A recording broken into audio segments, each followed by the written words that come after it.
क्या इमरान खान और इस्टेब्लिशमेंट के माबैन कोई राब्तों का सिलसिला शुरू होना चाहिए, कोई अफरा तफरी के अंदर मुल्क में कमी आए, कोई नॉर्मल ज़िंदगी के हालात शुरू हों? देखिए मलिक साहब, अगर आप इस सारी सूरत हाल का जायज़ा लें तो इसमें जो असल लड़ाई है वो तो शुरू यहीं से हुई है। यानी इस्टेब्लिशमेंट ने एक वक्त पे आके फ़ैसला किया कि वो इन सियासी मामलात में हिस्सा नहीं लेंगे, या वो अपना जो स्टांस है उसको वो न्यूट्रल रखेंगे। और इस बारे में जब इस्टेब्लिशमेंट ने फ़ैसला किया तो उसके बाद उन्होंने इस बात को वाज़े कर दिया कि हम न्यूट्रल जो है वो रोल अदा करेंगे।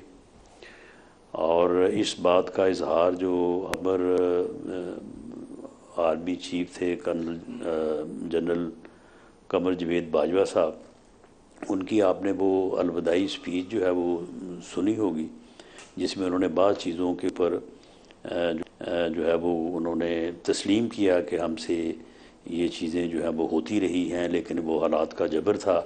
और अल्टीमेटली इंस्टीट्यूशन ने, ये उनके अल्फाज थे कि इंस्टीट्यूशन ने ये फ़ैसला किया है कि वो अब गैर जानबदार रहेंगे। इमरान खान सर, साहब ने कहा कि इंस्टीट्यूशन जी गैर गैर जानबदार जानबदार नहीं तो था। जानवर होता है, आप कौन होते हैं गैर सर, जानबदार गैर होने वाले। जानबदार थे भी नहीं राना साहब। उन्होंने वो ये थीसिस मार्च पेश किया कि 2021 जी में सेनेट के इंतखाबात हुए थे, और सेनेट इंतखाबात के वक्त 15-20 MNA पाकिस्तान तहरीक इंसाफ के टूट के उन्होंने टिकट्स के लिए या किसी और चक्कर में आप लोगों से भी, और ज़्यादातर आपकी तरफ से, कुछ पीपल्स पार्टी की तरफ से राब्ते कायम कर चुके थे। जब वो इलेक्शन लेकिन हार उसमें गए उसमें लेकिन हफीज़, लेकिन उसमें इस्टेब्लिशमेंट का तो कोई अमल दखल नहीं था। उन वो लोग सर जो थे हफीज़ शेख साहब जब वो सेनेट इमरान इलेक्शन खान हार गया साहब और के इमरान साथ खान जो ने, है वो अरसा दराज से नाराज़ थे। सर वो ये बहुत नाराज़गी वो उनकी बहुत मौजूद थी, पहले से लेकिन नाराज़ थे इनके अगले ही साथ। रोज़ जब इमरान खान ने वोट ऑफ कॉन्फिडेंस लेने का ऐलान किया तो उन्हीं 15-20 MNAs को चिड़ियाघर लाहौर से कॉल कौन कर रहा था सर? नहीं, ये जो लोग इमरान खान से नाराज़ थे, इमरान खान साहब ये कह रहे थे ना इस्टेब्लिशमेंट को कि इनको ला के दे मुझे, जो जिसके ऊपर तो उन्होंने फिर कहा बंदे कि नहीं पूरे हम किए ना उन्होंने, वोट ऑफ ये काम कॉन्फिडेंस नहीं के लिए बंदे करेंगे, पूरे करके दिए या उन्होंने। हमारा स्टांस जो है नहीं, वो वोट ऑफ न्यूट्रल है। कॉन्फिडेंस के लिए उन्होंने बंदे तो पूरे उसके करके बाद दिए राना साहब, नहीं, वोट ऑफ कॉन्फिडेंस के लिए बंदे उन्होंने सुन पूरे लेना, करके दिए।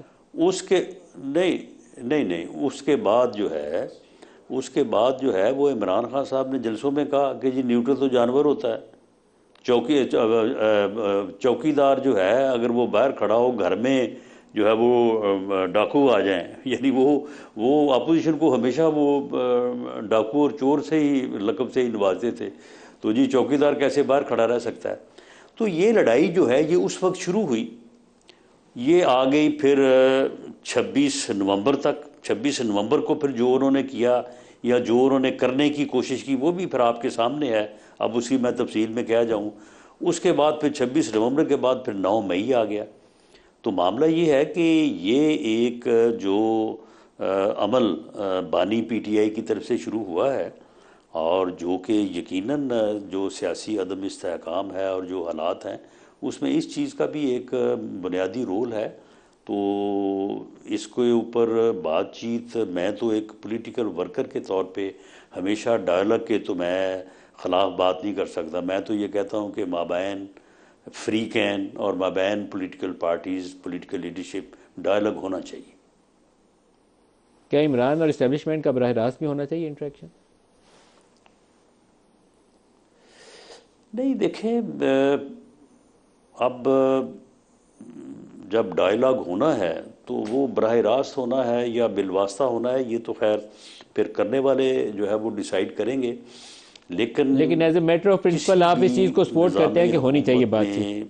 में among free can among political parties dialogue जो है, राब्ता जो है, अब आप डायलॉग होना देखें चाहिए। जब वोट ऑफ नो कॉन्फिडेंस हो रहा था उस वक्त सूरत हाल ये थी, इतना यानी आपस में जो है वो एक समझ लें कि अदम राब्ता था कि जब अदम इत्माद कामयाब होने को आया तो उसके बाद वज़ीर आज़म साहब ने आर्मी चीफ़ को और डीजीआई को, इन्होंने वज़ीर आज़म हाउस बुलाया और बुला के इन्होंने कहा कि जी आप अपोजिशन से बात करें, यानी उस वक्त हमारे साथ जो अपोजिशन का इत्तेहाद था उसके साथ बात करें, और मैं इलेक्शन असम्बलियाँ डिज़ोल्व करके इलेक्शन करवाने को तैयार हूँ, तो वो वोट ऑफ नो कॉन्फिडेंस जो है वो वापस ले लें।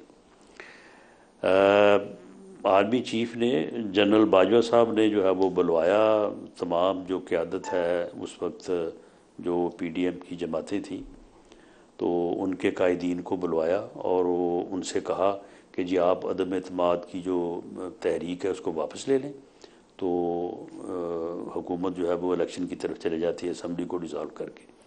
लेकिन इस बात पे इतफाक़ ना हो सका। इस बात पे जो पीडीएम की क़यादत थी या कायदीन थे, उनमें से मौलाना फजल रहमान साहब का मैंने स्टांस सुना था, उन्होंने कहा कि जी नहीं, अब हम इसको वापस नहीं लेंगे। तो उस वक्त जो है वो फिर इस्टेब्लिशमेंट से बात हो सकती थी, यानी अपोजिशन का और हुकूमत का तो आपस में बात इनको करनी चाहिए ना, लेकिन उस वक्त फिर वाया इस्टेब्लिशमेंट बात हो रही थी। तो इसलिए मैं नहीं समझता कि इसमें कोई हर्ज है कि अगर जो भी रेलेवेंट फरीक बनते हैं उनकी अगर आपस में बात होती है, तो ये कोई ऐसी बात नहीं है कि जिसके ऊपर ये कहा जाए कि ये दुरुस्त नहीं है।